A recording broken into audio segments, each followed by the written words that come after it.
The Watcher. At 2:47 a.m., I received a direct message from a stranger who knew I was wearing my lucky green socks, the ones I'd never posted about, never mentioned online, never even shown to anyone. The message simply said, "Green looks good on you, Maya. Sweet dreams." I was alone in my apartment, curtains closed, but somehow, someone was watching me.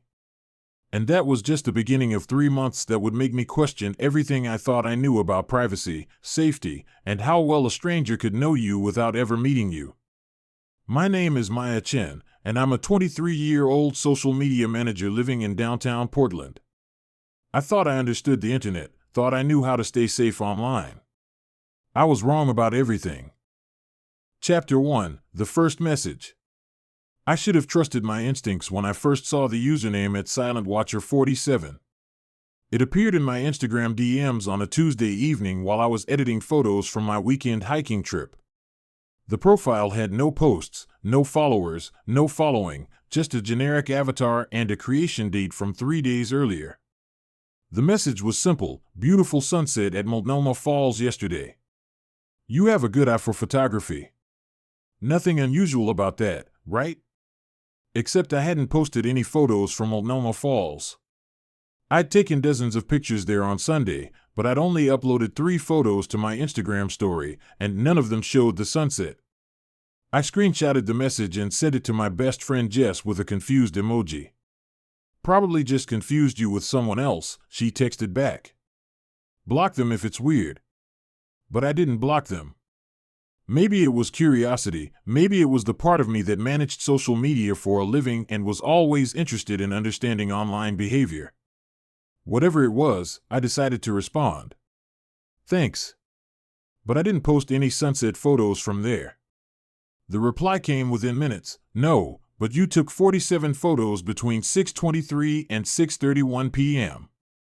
The one where you're silhouetted against the orange sky would have made a beautiful post. Why didn't you share it?" My blood went cold. I checked my camera roll. There it was, photo 47 from Sunday evening, taken at exactly 6:27 p.m. A silhouette shot against the sunset that I'd considered posting but decided against because it felt too personal. But here's what made my hand start shaking: the timestamp on this person's message was 11:43 p.m. on Tuesday. I'd taken those photos on Sunday. There was no way for them to know the exact count, the exact times, or the content of photos I'd never shared anywhere. I typed and deleted a dozen responses before finally sending. "How do you know that?" I pay attention to the things that matter. You have a gift, Maya. You shouldn't hide it. They knew my name. My Instagram handle was at Maya Captures, but my actual name wasn't anywhere in my bio or posts. I kept my professional and personal social media separate, and I'd been careful about not linking them. "Who are you?" I typed. "Someone who appreciates your work. Someone who's been watching your growth as an artist. You've come so far since you started this account 847 days ago." I quickly checked my Instagram insights. My account was exactly 847 days old. This time I didn't hesitate. I blocked at SilentWatcher47 immediately and reported the account for harassment. But blocking them didn't make me feel safer. It made me feel like I was closing my eyes during a horror movie. The danger was still there, I just couldn't see it anymore. That night, I did something I'd never done before. I went through every privacy setting on every social media platform I used. I made everything private, turned off location services, disabled read receipts, and even covered my laptop camera with tape. But as I was getting ready for bed, I noticed something that made my stomach drop. There was a notification on my phone from a food delivery app: "Thanks for your order. Your Thai food will arrive in 25 to 30 minutes. I hadn't ordered any food. I quickly checked the app. Someone had placed an order for pad thai with extra vegetables and Thai iced tea, my exact usual order from Bangkok Garden, a restaurant I'd never posted about or reviewed online.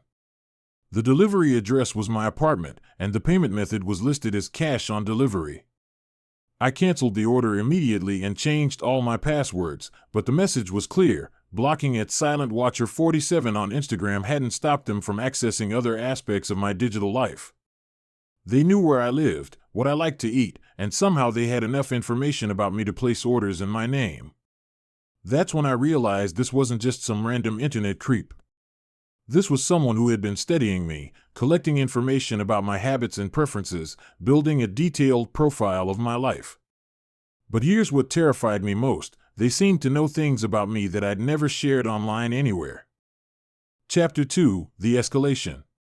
The next morning, I woke up to 17 new friend requests on Facebook from accounts that all had variations of watching-related usernames at Observant Eye, at Quiet Watcher, at Silent Gaze, at Hidden Viewer. All created within the past week, all with generic profile photos, all with zero mutual friends. I declined and blocked all of them, but more kept appearing throughout the day. What made it worse was that each account seemed to know something specific about me. At Observant, I sent a message saying, "Your morning coffee routine is adorable. French press at 7:15 a.m. exactly, 2 sugars, no cream." At Quiet Watcher commented on a public post from 6 months ago, "You look nervous during that presentation. The way you touch your necklace when you're anxious is endearing." The necklace detail hit me like a punch to the gut. It was a small silver star that had belonged to my grandmother, and I did have a habit of touching it when I was stressed. But it was such a subtle gesture that even my close friends rarely noticed it. By lunchtime, I'd received messages across 7 different platforms: Instagram, Facebook, Twitter, LinkedIn, Snapchat, TikTok, and even Venmo. Each message contained some detail about my life that should have been impossible for a stranger to know. "You've been working late this week. The light in your office window stays on until after 10 p.m. My office was on the 14th floor. Your neighbor's dog barks every morning at 6:45 a.m. It wakes you up, but you're too polite to complain. I'd never mentioned this to anyone. You keep your spare key under the blue flower pot by your door. That's not very safe, Maya." I moved the key immediately. The messages were coming from dozens of different accounts, but they all had the same tone: friendly, familiar, like they were from someone who cared about me. That somehow made it more unsettling than if they'd been obviously threatening. I took screenshots of everything and went to the police station during my lunch break. Officer Martinez listened patiently as I explained the situation, but I could see the skepticism in her eyes. "Has this person threatened you directly?" she asked. "Not exactly, but have they shown up at your home or workplace?" "No, but they know where I live in."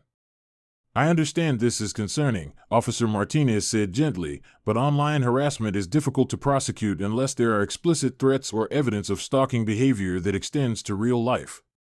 My advice is to document everything, make all your social media accounts private, and consider staying with friends or family for a few days if you feel unsafe." I left the police station feeling more frustrated than when I'd arrived. The legal system wasn't equipped to handle this kind of digital stalking, especially when the person was careful not to make direct threats. That afternoon, I decided to take a more proactive approach. I'm a social media manager. I understand digital footprints and online investigation. If this person was gathering information about me, maybe I could figure out how they were doing it and who they really were. I started by reverse searching all the profile photos from the fake accounts. Most were stock photos or images pulled from random social media profiles.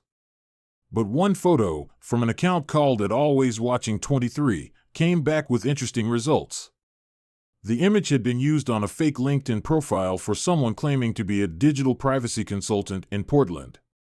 The profile was obviously fake, but it had been active for 6 months and had connected with over 200 people in the tech industry, including 3 of my coworkers. My hands were shaking as I called my colleague David, whose LinkedIn was connected to the fake profile. "Hey Maya, what's up?" "David, this is going to sound weird, but do you remember connecting with someone on LinkedIn named Marcus Webb? Digital privacy consultant?" There was a pause. "Actually, yeah. He reached out a few months ago, said he was researching social media security practices for local businesses. Seemed legitimate, so I accepted the connection." "Why? Did you ever talk to him about me or our company?" We had a brief conversation about social media management best practices. He mentioned he was particularly interested in how companies protect their employees' privacy online. David's voice grew concerned. Maya, what's going on? I think someone's been using fake profiles to gather information about me. This Marcus Webb person might be involved. Jesus. Do you want me to report the profile? Already did, but LinkedIn takes forever to respond to these things. After I hung up, I felt sick. This wasn't just some random person who'd stumbled across my social media. They'd been systematically infiltrating my professional network, talking to my coworkers, researching my company's social media practices. They'd been planning this for months. That evening, I decided to test a theory. I posted a story on Instagram about going to see a movie at the Hollywood Theater at 7 p.m., but I didn't actually go. Instead, I stayed home and waited. At 7:23 p.m., I received a message from a new account: "Enjoy the film. The Hollywood Theater has great popcorn. I hope you got your usual seat in the back left section." They'd taken the bait. But more importantly, they'd revealed that they knew my seating preferences at a theater I only visited occasionally and had never posted about. I was starting to realize that this person didn't just know things I'd posted online. They knew things about my real-world behavior, my habits, my routines. Which meant they weren't just watching me digitally. They were watching me in person. Chapter 3: The Real-World Intrusion. The next morning, I found a coffee waiting for me at my usual table in the cafe where I always worked on Fridays. French press, 2 sugars, no cream, exactly how I liked it. The barista, Kim, looked confused when I asked who had ordered it. "Some guy came in about 10 minutes before you got here," she said. Tall, average build, wearing a baseball cap pulled low. "He said he was a friend of yours and wanted to surprise you. Paid in cash and left." "Did he say his name?" "Marcus, I think. He seemed to know your regular order by heart." "Marcus." Like the fake LinkedIn profile. I didn't drink the coffee. Instead, I took it to the police station, but Officer Martinez explained that unless there was evidence of tampering or a direct threat, there wasn't much they could do about someone buying me coffee. "He's escalating," I told her. "Yesterday it was just online messages. Now he's showing up in places where I go regularly." "I understand your concern," she said, "but buying someone coffee isn't a crime. If you see this person again, try to get a better description or a photo if it's safe to do so." But I never got a clear look at him, despite the fact that I was now constantly looking over my shoulder. Over the next week, there were more incidents. A bouquet of flowers delivered to my office with a note, "For Maya, who brightens every room she enters." No delivery service would tell me who sent them. My favorite sandwich waiting for me at the deli counter when I stopped for lunch. The employee said a man had called ahead and paid for it, describing me perfectly.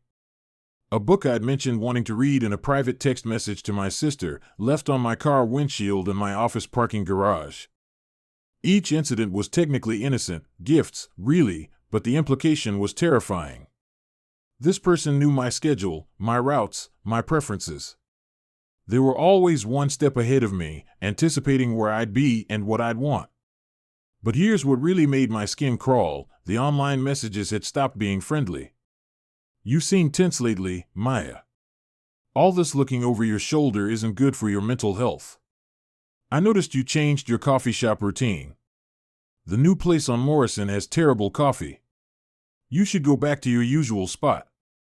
You shouldn't have involved the police. I'm trying to be nice here." The messages were becoming more possessive, more controlling. This person wanted me to know they were watching, wanted me to feel their presence in my daily life.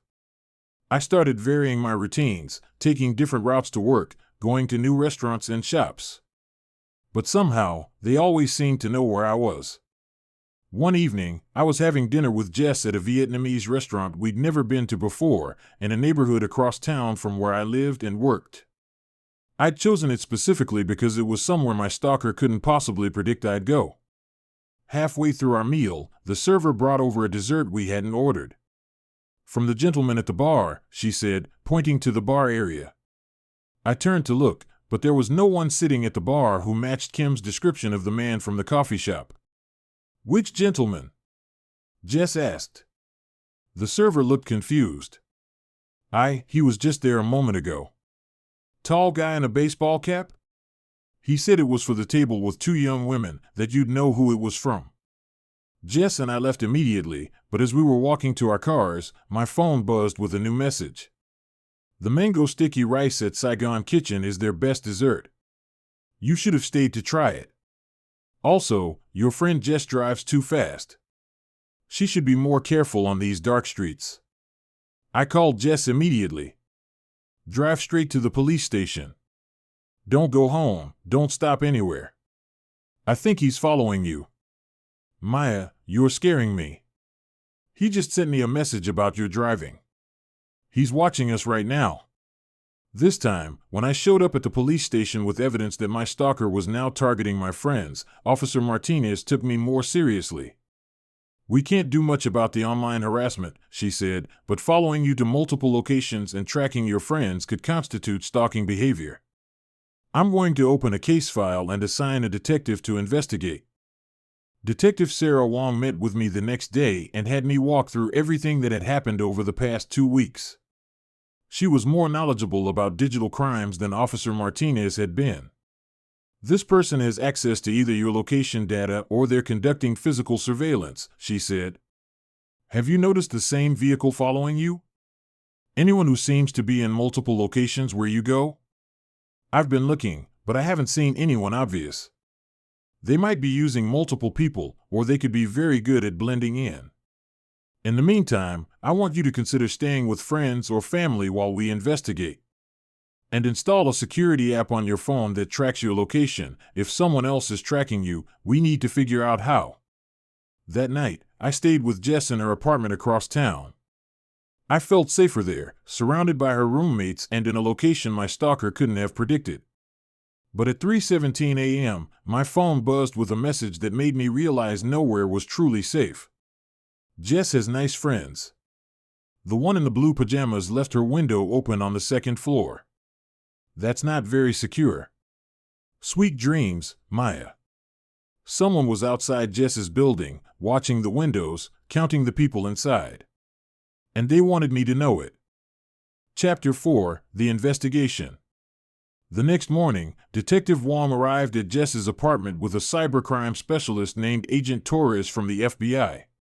The situation had escalated beyond local police jurisdiction when my stalker demonstrated the ability to track me across multiple locations and potentially access private communications. "Maya, we need to treat this as a serious threat to your safety," Detective Wong said as we sat around Jess's kitchen table. "Agent Torres specializes in cases involving digital stalking and cyberstalking that crosses state lines." Agent Torres was a no-nonsense woman in her 40s who immediately made me feel like someone was finally taking this seriously.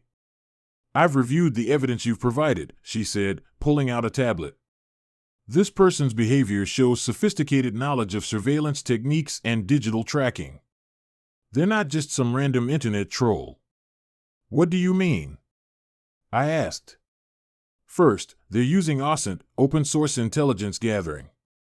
They've systematically collected information about you from multiple digital sources and cross-referenced it to build a comprehensive profile. But more concerning is that they seem to have access to information that shouldn't be publicly available."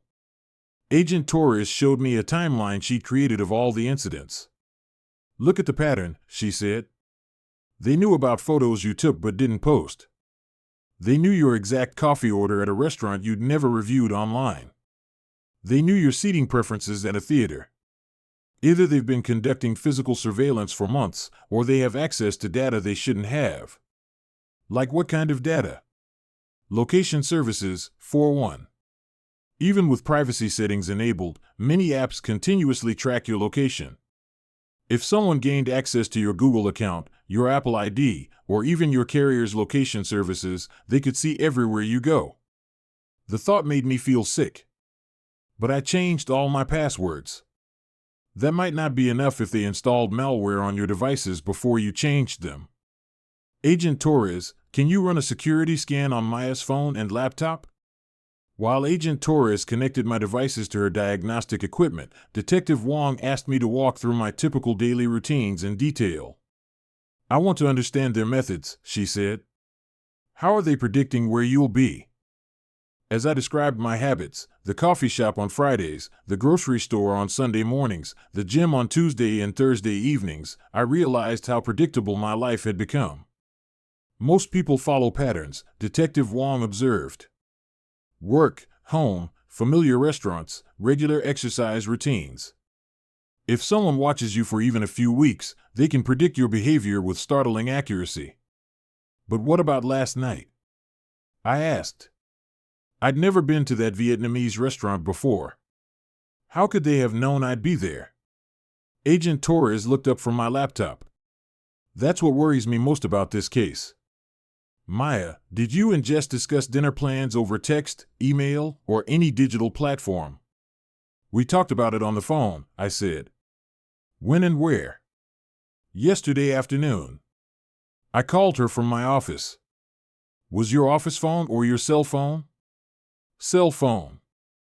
Agent Torres and Detective Wong exchanged a look that made my stomach drop.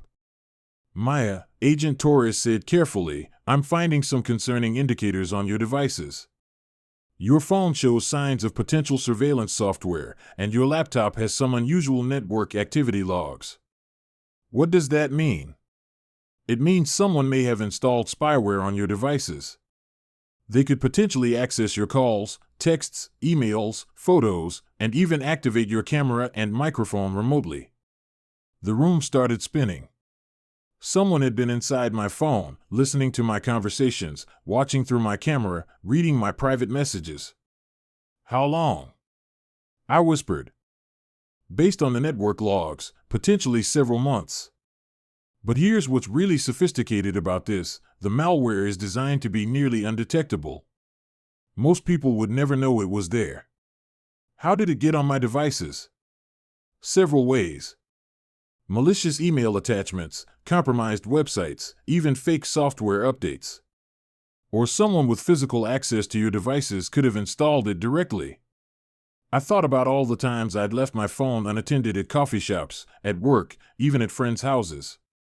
Anyone could have had access for just a few minutes. Can you remove it? I asked.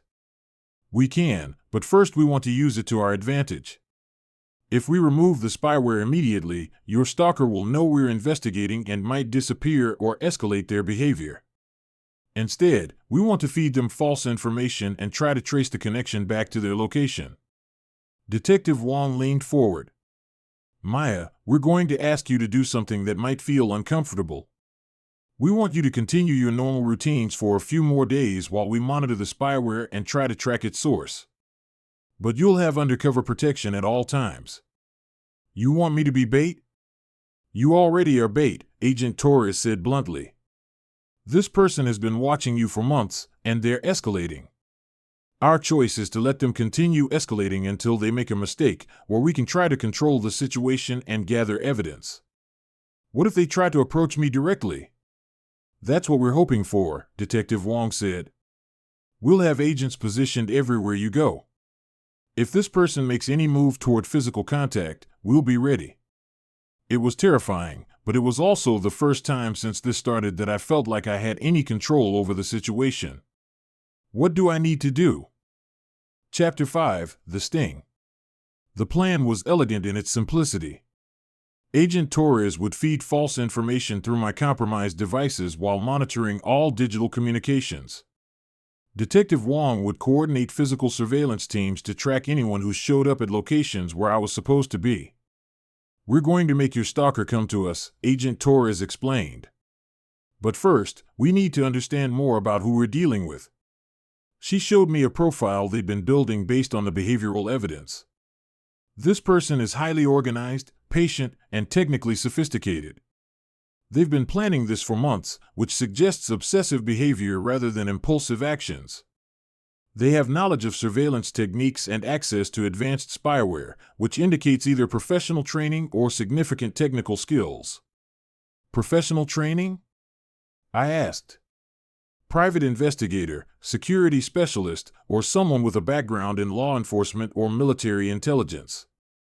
The systematic approach and the quality of their digital tools aren't things an amateur would have access to.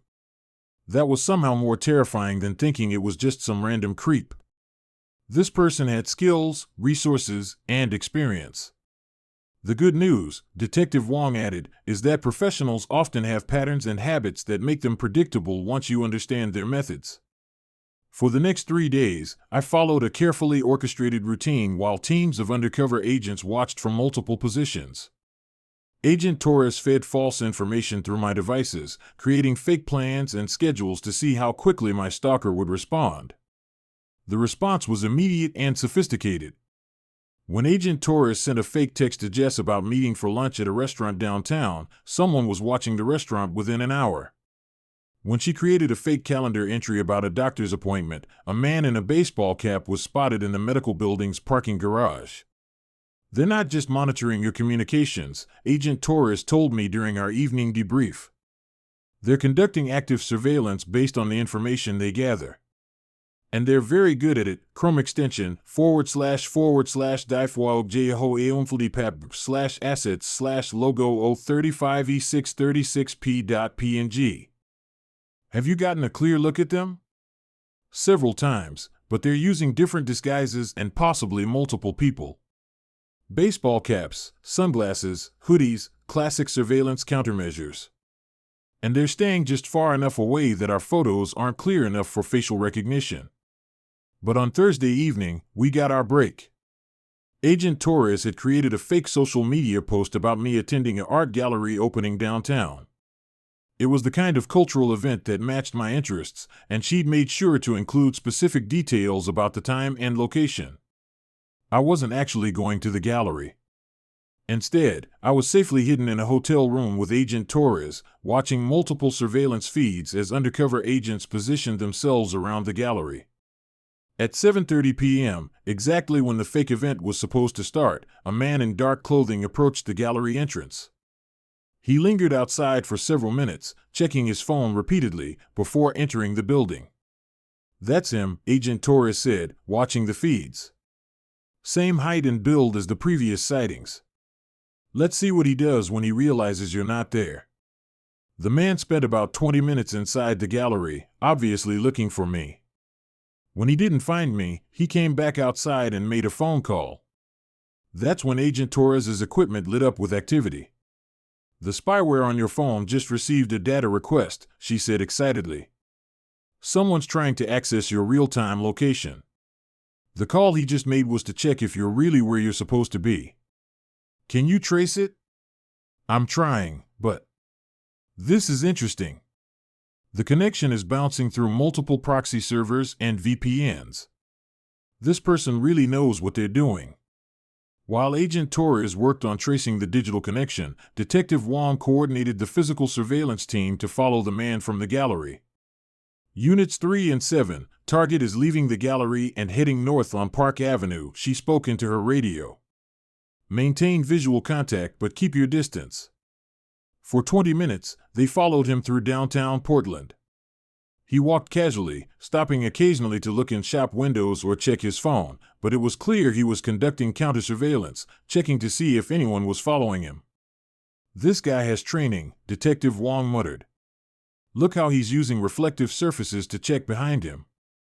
The man eventually entered a parking garage, and the surveillance team had to fall back to avoid being detected. By the time they could safely position themselves to watch the garage exits, he was gone. But Agent Torres had better news. "I got a partial trace," she said. "The digital connection leads back to a VPN server in Seattle, but before that, it originated from an IP address registered to a cybersecurity company here in Portland." "A company? You mean this might be connected to someone's job?" "Possibly. The company is called SecureWatch Solutions. They provide digital security services for businesses and high-net-worth individuals."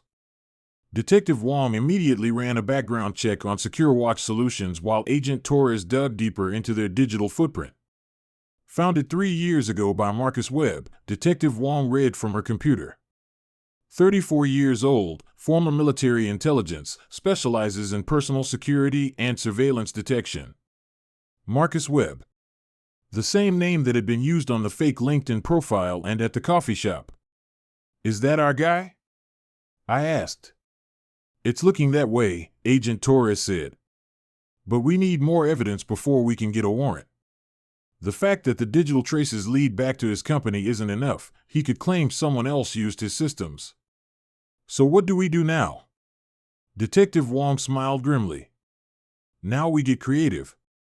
Chapter 6: The Confrontation. The plan Agent Torres and Detective Wong devised was risky, but it was our best chance to get the evidence we needed for an arrest warrant. We're going to make Marcus Webb think he's won, Agent Torres explained. We'll remove the spyware from your devices and feed him information that suggests you've given up trying to find him. Then we'll dangle irresistible bait. What kind of bait? You're going to announce that you're leaving Portland. Moving away because you feel unsafe. We'll create a believable story about you taking a job in another city and needing to pack up your apartment. Detective Wong continued the explanation. Stalkers often escalate when they think they're losing control of their target. If Webb believes you're leaving his sphere of influence permanently, he'll likely make a desperate move to re-establish contact. You mean he'll try to approach me directly? That's what we're hoping. And when he does, we'll be ready. The setup took 2 days. Agent Torres claimed my devices and created a digital trail suggesting I was job hunting in other cities. I posted carefully crafted social media updates about feeling unsafe in Portland and considering relocating. We even created fake email exchanges with fictional employers in Seattle and San Francisco. Then we announced the move. I posted on Instagram about accepting a job in Seattle and needing to be out of my apartment by the weekend. The post included details about having to pack quickly and being sad to leave Portland but excited for a fresh start. Now we wait, Detective Wong said. If Webb is going to make a move, it'll be in the next 48 hours. We didn't have to wait long. Friday evening, as I was supposedly packing my apartment, actually, I was still in the hotel with Agent Torres, my phone received a text from an unknown number. Maya, this is Marcus. I think there's been a misunderstanding. I never meant to scare you. Can we talk before you leave? I have something important to tell you about your safety. He's making contact, Agent Torres said excitedly. This is exactly what we wanted. The text continued, meet me at Laurelhurst Park tomorrow at 2 p.m. Come alone. I promise I just want to explain everything and then I'll leave you alone forever. Detective Wong coordinated the response strategy. We'll have agents positioned throughout the park, but they'll be invisible. Maya, you'll be wearing a wire, and we'll have surveillance teams with long-range cameras to document everything. What if he's dangerous? We'll have sharpshooters positioned with clear sight lines to the meeting location. If he makes any threatening moves, we'll intervene immediately. Saturday afternoon, I walked into Laurelhurst Park wearing a wire and feeling like my heart was going to beat out of my chest. Agent Torres had assured me that I was safer than I'd been in months. The entire park was surrounded by law enforcement, but I was still about to come face to face with the person who'd been terrorizing me for weeks. Marcus Webb was already waiting at the designated meeting spot, sitting on a bench near the pond. He looked exactly like the descriptions from witnesses, tall, average build, wearing jeans and a plain jacket. Without the baseball cap, I could see he was probably in his mid-30s with brown hair and an unremarkable face. The kind of person who could blend into any crowd. Maya, he said as I approached, standing up with his hands visible. Thank you for coming. I know you must be scared. That's an understatement, I replied, stopping about 10 feet away from him. I need you to understand that everything I've done has been to protect you. Protect me? You've been stalking me for months. Marcus shook his head earnestly. No, I've been watching over you. There's a difference. Explain the difference, because from where I'm standing, it looks like harassment and invasion of privacy. Maya, you're in danger. Real danger. Not from me, but from someone else who's been tracking you. I've been trying to stay between you and them, documenting their activities, gathering evidence. This wasn't what I'd expected. What are you talking about? 6 months ago, I was hired by someone to conduct surveillance on you. Not to harm you, just to watch and report. But the more I learned about my client's intentions, the more concerned I became. Who hired you? Marcus looked around nervously.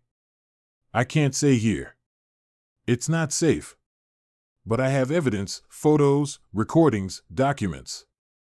Your life is in serious danger, Maya. Agent Torres's voice came through my earpiece. Keep him talking. We're recording everything. If you were trying to protect me, why didn't you just contact the police? I asked. Because my client has connections in law enforcement. I didn't know who to trust. I thought if I could gather enough evidence of their criminal intentions, I could prove that you need protection. Marcus reached into his jacket, and I heard Detective Wong's voice in my earpiece, target reaching for something. All units stand by. But Marcus only pulled out a manila envelope. This contains everything I've collected over the past 6 months. Photos of the people who've been watching you, recordings of conversations about plans to harm you, financial records showing payments for surveillance equipment. Why should I believe you? Because if I wanted to hurt you, I've had dozens of opportunities over the past months. Maya, I've been in your apartment building, I've been in the cafe where you work, I've been in the parking garage at your office. If I was the threat, you'd already be in danger. The revelation that he'd been inside my building made my skin crawl, but there was something in his tone that sounded genuine. Who hired you? I asked again. Marcus looked directly into my eyes. Your ex-boyfriend, David Kim. The world tilted. David and I had dated for 8 months 2 years ago. The breakup had been messy, he'd become possessive and jealous toward the end, and I'd had to block him on social media when he wouldn't stop contacting me. David hired you to stalk me? Initially, yes. He said he just wanted to know that you were safe and happy. He was paying me to provide weekly reports about your activities, your social circle, your dating life. But over time, his requests became more concerning. What kind of requests? Marcus glanced around again, then continued. He wanted detailed information about your daily routines, your home security, your work schedule. He asked me to install surveillance software on your devices. He wanted photos of inside your apartment. And you did all of that? I installed the spyware, yes. But I didn't give him access to it. Instead, I've been using it to monitor his attempts to track you through other means. Agent Torres's voice in my earpiece, this is either an elaborate lie or we've been investigating the wrong person. Maya, Marcus continued, David's behavior has been escalating. Last week, he asked me to provide him with a key to your apartment and your work schedule for this weekend. When I refused, he threatened to find someone else who would be less squeamish about the job. Do you have proof of this? Marcus handed me the envelope. Recordings of our conversations, copies of his payment records, photos he sent me of you taken with telephoto lenses from outside your building. David Kim has been planning something, and I think it's going to happen soon. I opened the envelope with shaking hands. Inside were dozens of photos of me taken from impossible distances, long-range surveillance shots of me entering and leaving my apartment, walking to work, meeting friends for dinner. Photos that would have required professional equipment and expertise. But more disturbing were the printed emails and text messages between Marcus and someone identified as DK. The messages showed a clear escalation from simple surveillance requests to increasingly invasive demands. I need to know who she's dating. Get me audio recordings of her phone calls. Find out if she's planning to move. I need access to her apartment when she's not there. The final message, dated 3 days ago, made my blood run cold. Your services are no longer needed. I'll handle things from here. Maya, Marcus said urgently, I think David is planning to approach you directly this weekend. That's why I had to break cover and contact you. I couldn't let him hurt you. Agent Torres's voice crackled in my earpiece. Maya, we need you to ask him where David is right now. Where is David now? I asked. I don't know. He stopped responding to my messages 3 days ago, and he hasn't been at his apartment. I think he might be. Marcus stopped mid-sentence and looked over my shoulder, his face going pale. Maya, we need to go. Right now. I turned around and saw a figure in dark clothing about 50 yards away, moving quickly toward us across the park. Is that David? I asked. Yes. And I don't think he's happy that we're talking. Agent Torres's voice was urgent in my earpiece. All units, target approaching from the south. Move in now. But David was closer than the surveillance teams, and he was running. Marcus grabbed my arm. Maya, whatever happens, stay behind me. And don't believe anything he tells you about me. That's when I saw the gun in David's hand. Chapter 7, The Truth. Everything happened in slow motion and lightning speed simultaneously. David was running toward us across the park, the gun visible in his right hand.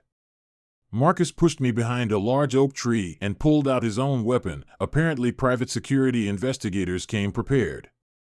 David, stop right there. Marcus shouted. Put the gun down. But David didn't stop. He was screaming something I couldn't quite make out over the sound of my own heartbeat thundering in my ears. Maya. Don't listen to him. He's been lying to you. Agent Torres's voice crackled urgently in my earpiece. Maya, get down and stay down.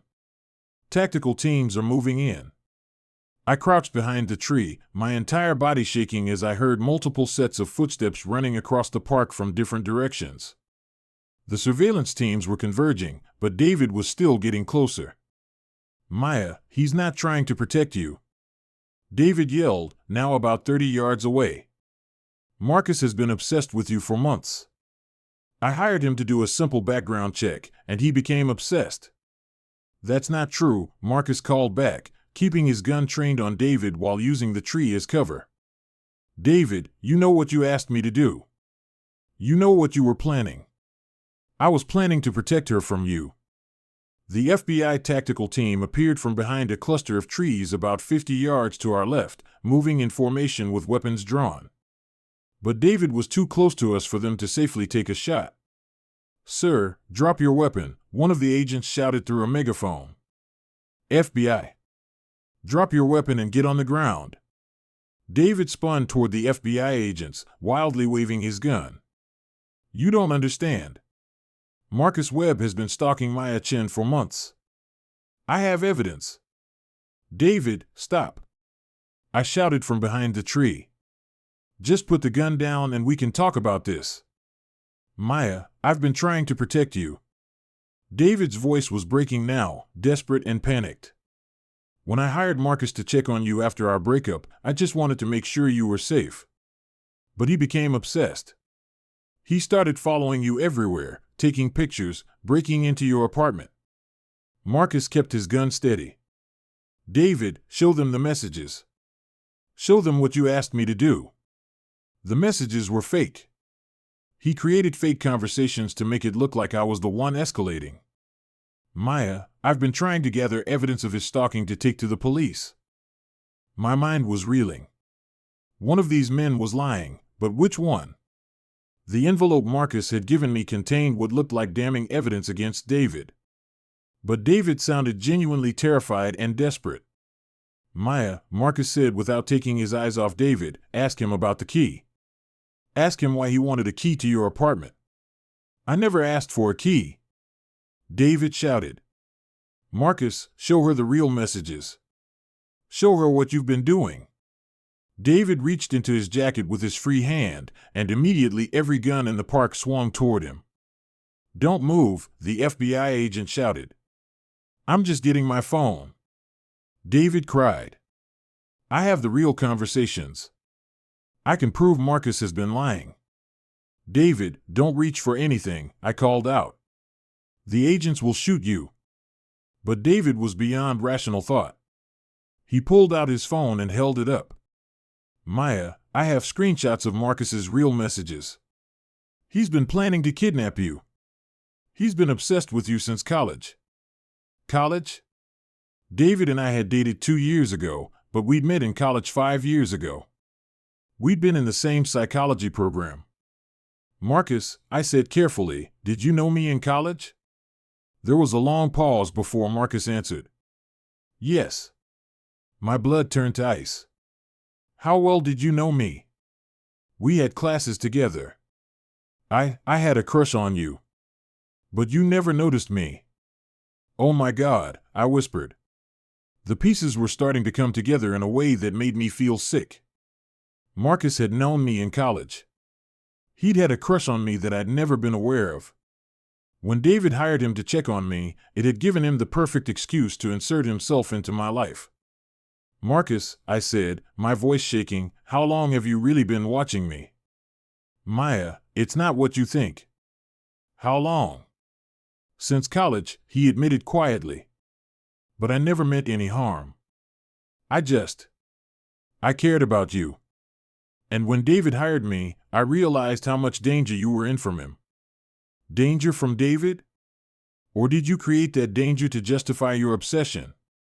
David had stopped running and was standing about 20 feet away, his gun lowered but still in his hand.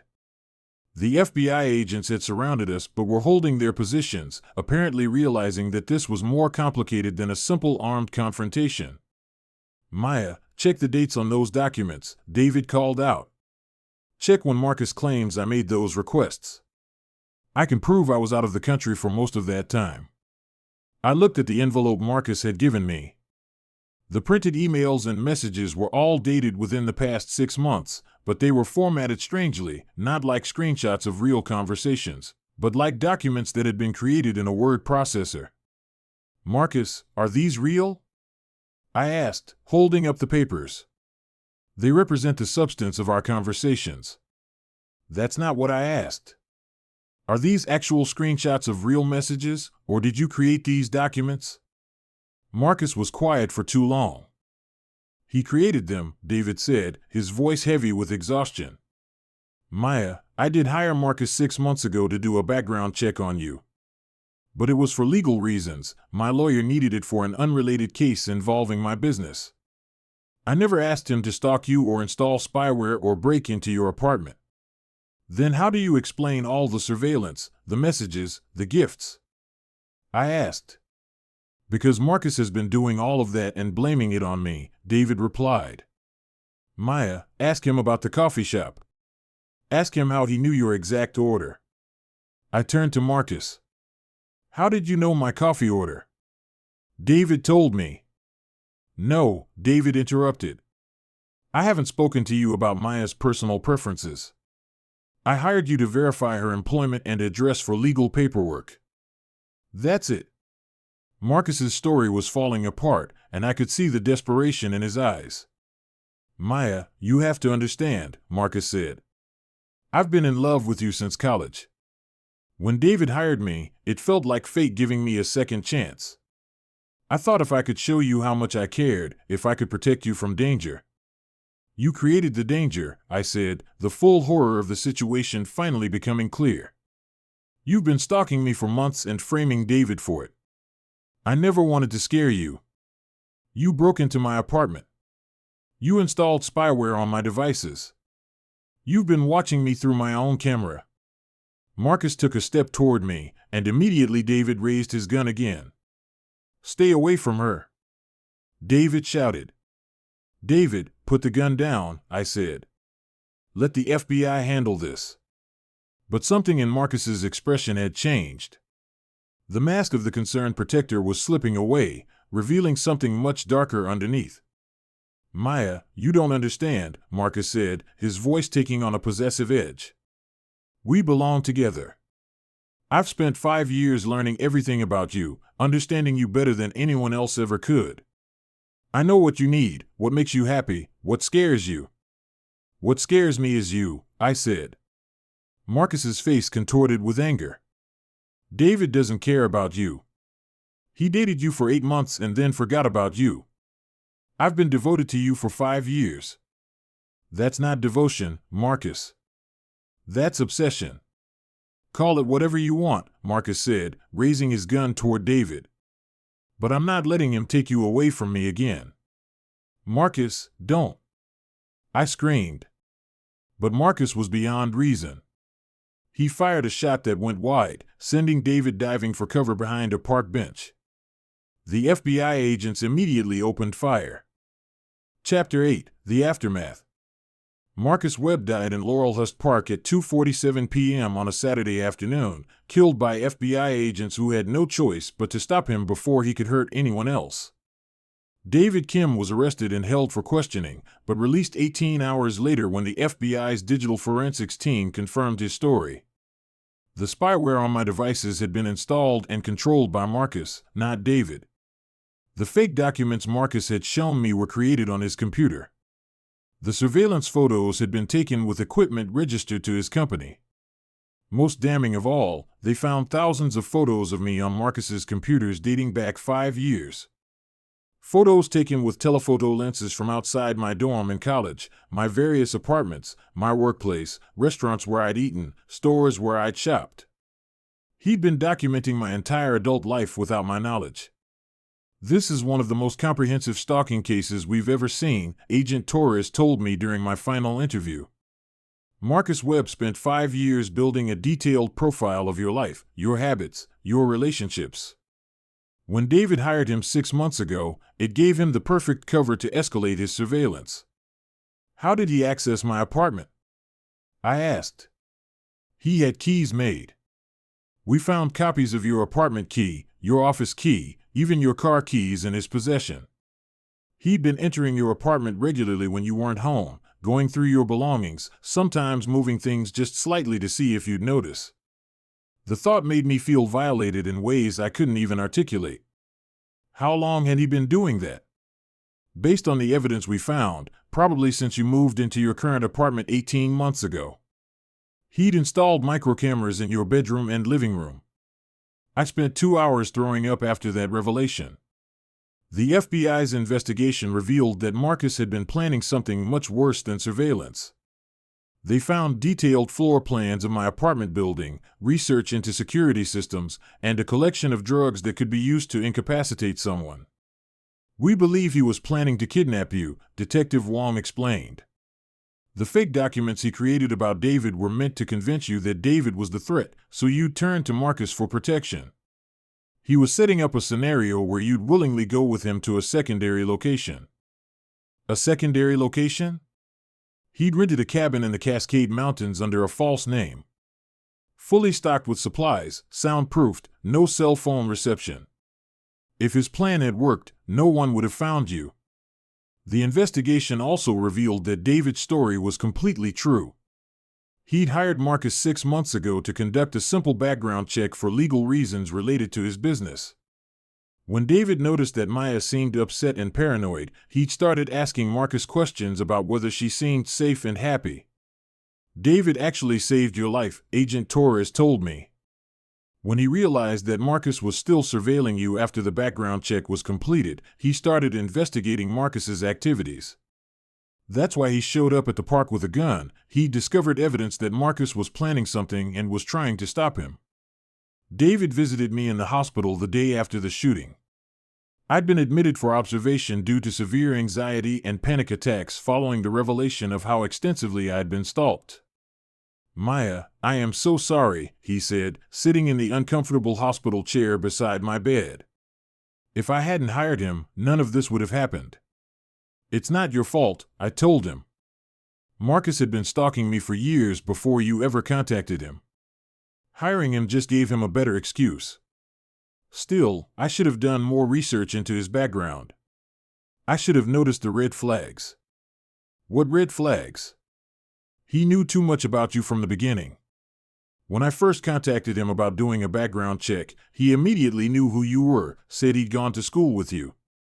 At the time, I thought it was a coincidence. Portland's not that big a city.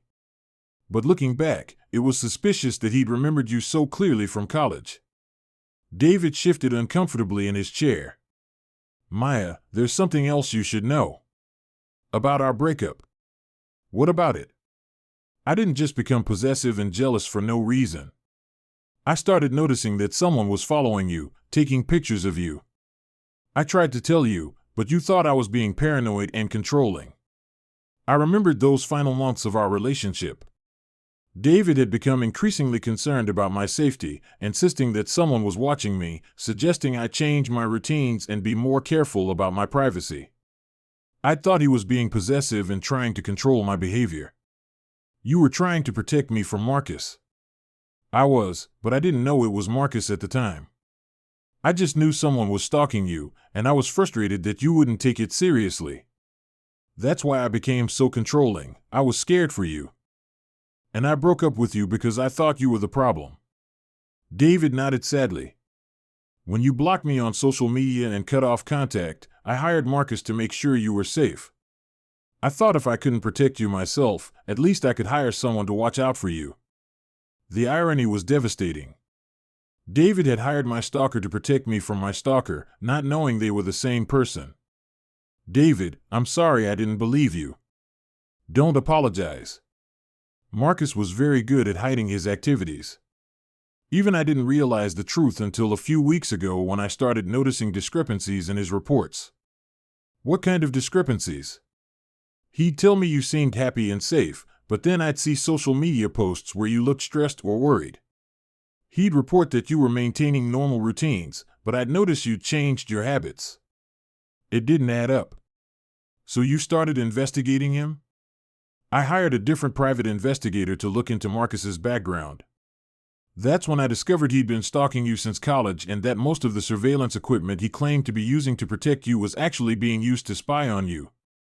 David had spent the past month trying to gather evidence against Marcus while pretending to still trust him. He'd been planning to take everything to the police, but when he realized Marcus was escalating toward a kidnapping attempt, he decided to confront him directly. I should have called the FBI instead of trying to handle it myself, David admitted. But I was scared that if Marcus realized he was caught, he'd disappear or hurt you immediately. You probably saved my life by showing up when you did. The FBI saved your life. I just provided a distraction. Chapter 9: The Digital Autopsy. 2 weeks after Marcus Webb's death, Agent Torres called me with the results of their complete digital forensics investigation. What they'd found was even more disturbing than I'd imagined. Maya, we've reconstructed the full scope of Marcus's surveillance operation, she said over the phone. It's extensive. How extensive? He had access to your location data, your call logs, your text messages, your emails, your photos, your browsing history, your search queries, your social media activity, and your streaming service viewing habits. He also had remote access to your camera and microphone on all your devices. The violation felt total and complete. For how long? Based on the logs, he'd been monitoring your digital activity for at least 3 years. But here's what's really disturbing: he wasn't just passively collecting information. He was actively manipulating your digital environment. What do you mean? He was influencing your social media feeds, your search results, your online advertisements, even your music recommendations. He'd learned your preferences so thoroughly that he could predict what content would appeal to you and make sure it appeared in your feeds. The thought that Marcus had been curating my entire digital experience was nauseating. Why would he do that? Control. He was trying to shape your interests, your mood, your behavior. We found detailed psychological profiles he'd created based on your online activity, and algorithms he'd developed to predict your responses to different types of content. Algorithms? Maya, Marcus wasn't just a stalker. He was a highly sophisticated predator who used advanced technology to study and manipulate his target. This goes far beyond anything we typically see in stalking cases. Agent Torres continued, we also found evidence that you weren't his only target. He'd been conducting similar surveillance on at least 6 other women over the past 5 years. My heart stopped. Other victims? We're still investigating, but it appears Marcus had a pattern. He'd select women he'd encountered in college or through work, conduct extensive digital surveillance to learn their habits and preferences, then engineer situations to insert himself into their lives. What happened to the other women? 2 of them moved away from Portland after experiencing what they described as feeling constantly watched and followed. They never reported it to police because they couldn't identify the source of their unease.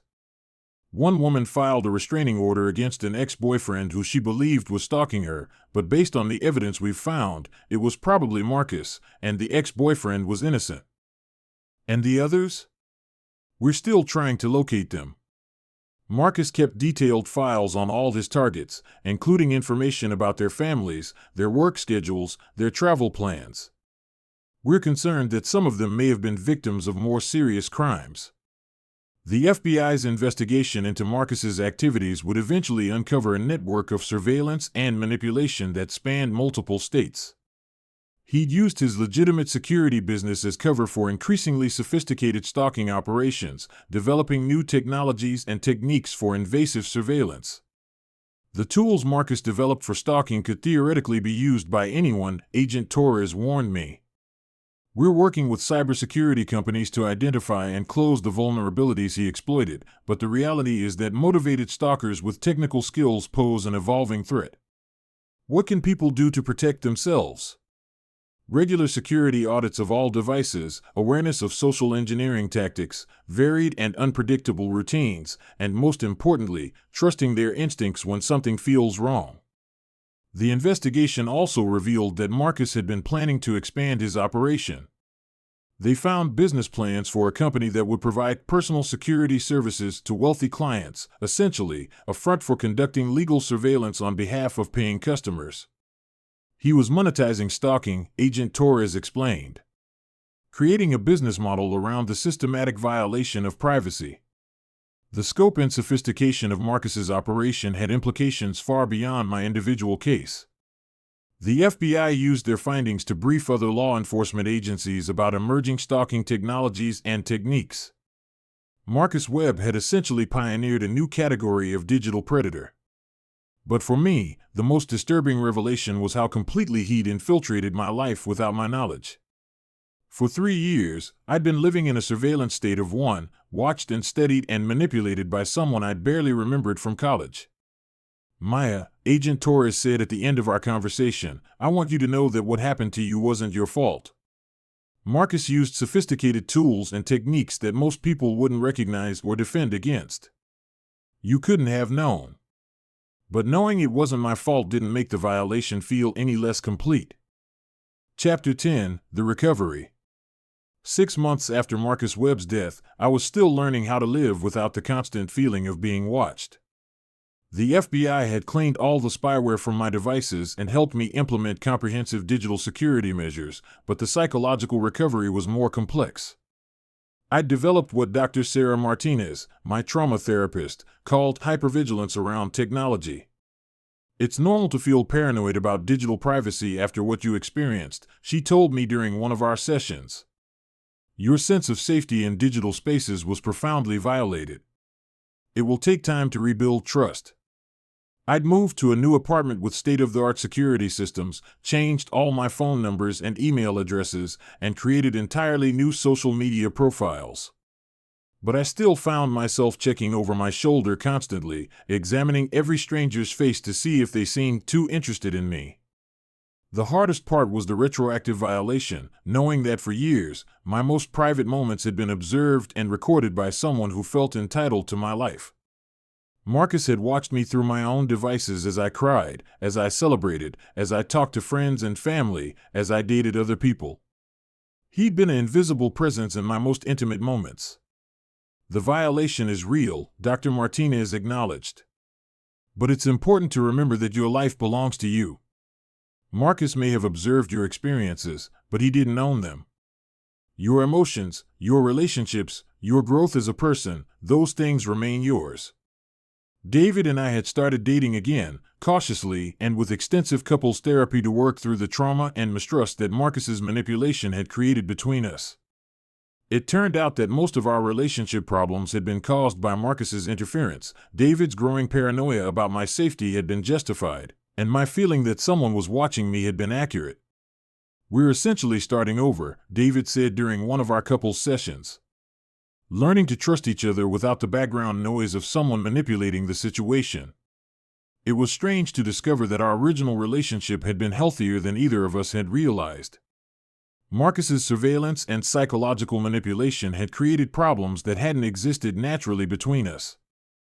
Jess had moved to Seattle for a new job, partly because she'd been traumatized by the realization that Marcus had been watching her too whenever she was with me. "I keep thinking about all the times we hung out at your apartment," she'd told me before leaving. "He was watching us through your cameras. He heard our private conversations." The ripple effects of Marcus's stalking extended to everyone in my life. My parents had installed security systems at their house after learning that Marcus had surveillance photos of them taken during family gatherings. My co-workers at the social media management company had undergone digital security training after discovering that Marcus had attempted to infiltrate our company's systems. But slowly, with therapy and support from the people who cared about me, I began to reclaim my sense of agency and privacy. The FBI's investigation had led to arrests of 3 other people who'd been using Marcus's surveillance techniques for stalking. Agent Torres had become something of a specialist in technology-enabled stalking cases, and she'd started consulting with other law enforcement agencies about similar crimes. "Your case has helped us understand and combat a new category of predator," she told me during our final official meeting.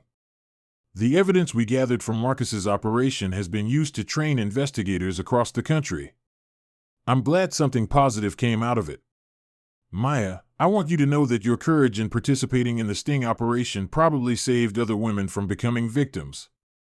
If Marcus had successfully kidnapped you, he would have escalated to targeting other women in his network." The FBI had found evidence that Marcus was already planning his next target, a woman named Lisa who worked at a coffee shop he frequented. Lisa had been experiencing strange incidents, gifts left at her workplace, someone who seemed to know her schedule too well, mysterious technical problems with her devices. "We were able to warn Lisa and help her implement security measures before Marcus could escalate his surveillance of her," Agent Torres explained. "She's safe now, partly because we learned how to recognize his patterns from your case." 12 months after the incident in Laurelhurst Park, I started a new job as a digital privacy consultant, helping other stalking victims understand and secure their digital footprints. It was meaningful work that felt like reclaiming power from the experience that had nearly destroyed my sense of safety. I also began speaking at conferences about technology-enabled stalking, sharing my story to help other people recognize the warning signs and protect themselves. The most important thing to understand, I would tell audiences, is that if you feel like you're being watched or followed, trust that instinct. Modern technology makes it possible for stalkers to be much more invasive and sophisticated than most people realize. I'd learned that my experience, while extreme, wasn't as unusual as I thought.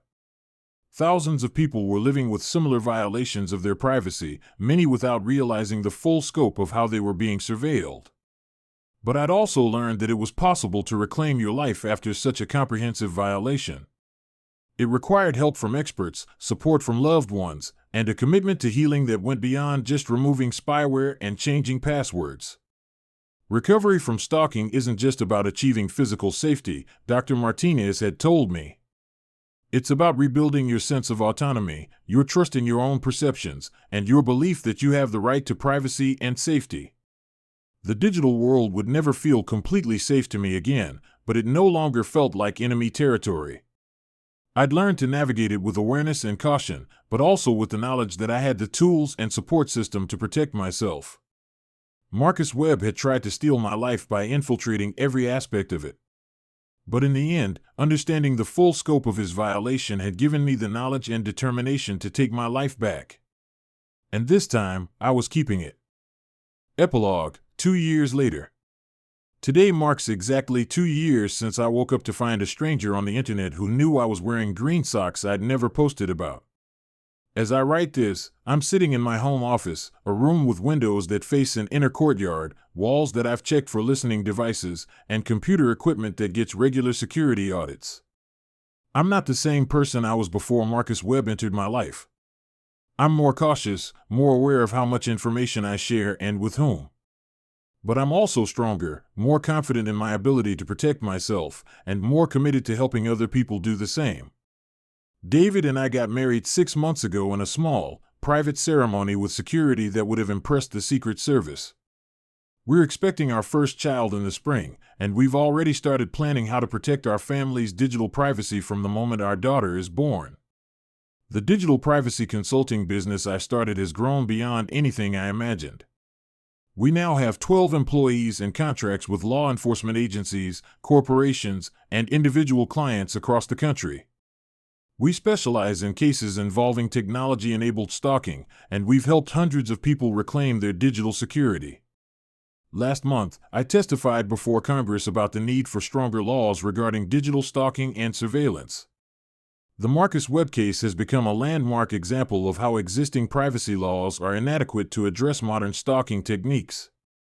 Technology has given predators unprecedented access to their victims' lives, I told the congressional committee.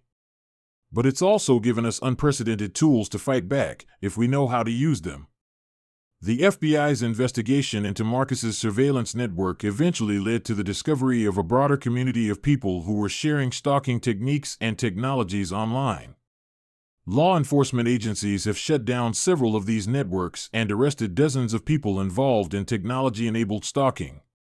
Agent Torres, who has become a friend as well as a colleague, recently told me that cases like mine are becoming more common as predators learn to exploit digital vulnerabilities. But we're getting better at recognizing the patterns and responding quickly, she said. Every case teaches us something new about how to protect potential victims. I still get occasional messages from people who've read about my case or heard me speak at conferences. Most are from other stalking victims who want advice on how to secure their digital lives. But some are from people who are just beginning to suspect they're being watched. Last week, I received an email from a college student in Denver who was experiencing the same early warning signs I'd ignored: social media messages from strangers who knew too much, gifts left at locations she visited regularly, a feeling of being constantly observed. I read about your case, she wrote, and I'm starting to think someone might be watching me too. Can you help me figure out if I'm being paranoid or if this is real? I called her immediately. We spent 2 hours going through her digital security, checking her devices for spyware, and documenting the incidents she'd been experiencing. It turned out her instincts were correct. Someone had been systematically gathering information about her for months. With the help of local law enforcement and the security protocols we've developed, we were able to identify her stalker before the situation escalated to the level mine had reached. He was arrested last week and charged with cyberstalking and harassment. You saved my life, she told me afterward. If I hadn't read your story, I would have ignored my instincts and let this continue until it was too late. That's why I continue to share my story, despite how difficult it sometimes is to relive those months of terror and violation. If my experience can help other people recognize the warning signs and protect themselves, then something positive comes from the trauma Marcus Webb inflicted. I've learned that healing from stalking isn't a destination, it's an ongoing process of reclaiming your sense of safety and autonomy. Some days are harder than others. Some new technologies still make me nervous. Some strangers who seem too interested still trigger my hypervigilance. But I've also learned that survival isn't just about getting through the immediate danger. It's about building a life that's stronger and more secure than what you had before. It's about using your experience to protect other people. It's about refusing to let someone else's obsession define your future. Marcus Webb spent 5 years studying me, thinking he could predict and control my behavior. But the person I've become since his death is someone he never could have anticipated or manipulated. I'm someone who knows how to fight back. And that's a person he never got the chance to meet.